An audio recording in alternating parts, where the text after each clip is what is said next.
আপনার এখানে কোনো প্রোডাক্ট নেই, আপনার কাছে প্রোডাক্ট জমা থাকবে না, আপনি প্রোডাক্ট বিক্রি করতেছেন, আপনার কাছে প্রোডাক্ট জমা থাকবে, আপনার ডিস্ট্রিবিউটর প্রোডাক্ট নিয়ে যাবে, কেউ আসবে, আমারও তো এই প্রোডাক্ট ভালো লাগে আমি নিতে পারি, আমি এসে দেখবো না আপনার তো কোনো প্রোডাক্ট নাই। আমাদের কতটুকু সন্তুষ্ট না আপনার তো আপনার যেহেতু শ্রীমঙ্গলে এর প্রতিষ্ঠান নয়, তাহলে শ্রীমঙ্গলের কোথায় আপনার গোডাউন আমাদের আমি জানি গোডাউন না মনে জেলা সম্পর্কে জেলা সন্তুষ্ট। আর এখানে তো অ্যাটলিস্ট কোনো প্রোডাক্ট থাকবে, তো এখানে তো কোনো প্রোডাক্টই পাইলাম না, আপনি ব্যবসা করতে সেমিনার উইদাউট এনি প্রোডাক্ট আপনি যেটা করতে পারবেন সেমিনার না,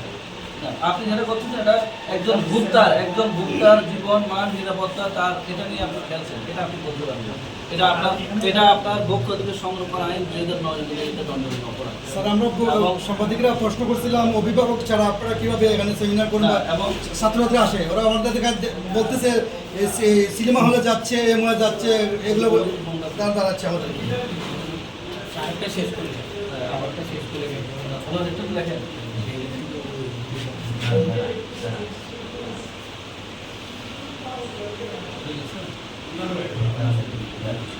আপনি যেটা করছেন এটা ভুক্ত অধিকার সংরক্ষণ আইন 2009 অনুযায়ী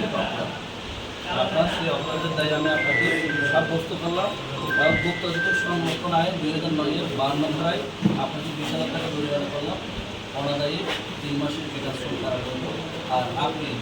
আগামী 3 দিনের মধ্যে প্রোডাক্ট সহ আপনার যাবতীয় কাগজপত্র সব কিছু নিয়ে আপনি প্রতিষ্ঠানে থাকবেন।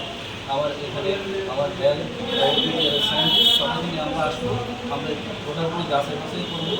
যদি এটা সঠিক পাওয়া যায় তাহলে আপনি ব্যবসা করতে পারবেন, নাহলে আমরা আমাদের 3 দিন টাইম দেওয়া হলো, আপনারা প্রোডাক্ট আনবেন, আমরা লোকজন এনে আমাদের যারা স্পেশালিস্ট তারা আসবে, তারা চেক করবে, ডাক্তার আসবে, সায়েন্টিস্ট আসবে, গ্রুপ কেমিক্যাল আসবে, আমরা সবাই দেখবো। আর আজকে যেহেতু আমি মোবাইল ফোনে আসছি, আপনার কোনো প্রোডাক্ট আমি পাই নাই, আপনাদের এখানে কিছু আলাম হয়ে গেলাম যেগুলো সন্তোষজনক এবং সংরক্ষণ আইন অনুযায়ী আপনি এইসব প্রোডাক্ট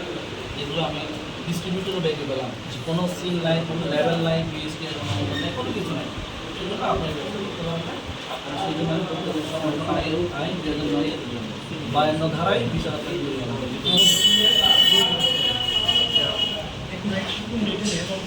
আপনার 3 দিন টাইম দেওয়া হবে, 3 দিন পরে আমি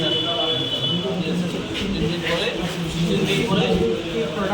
প্রোডাক্ট আনবেন, আপনার সব কাগজপত্র আনবেন, ঠিক আছে। আর এটা আমি যাচাই করবো এটা সঠিক কিনা, কারণ আপনাদের কোনো অনুমোদন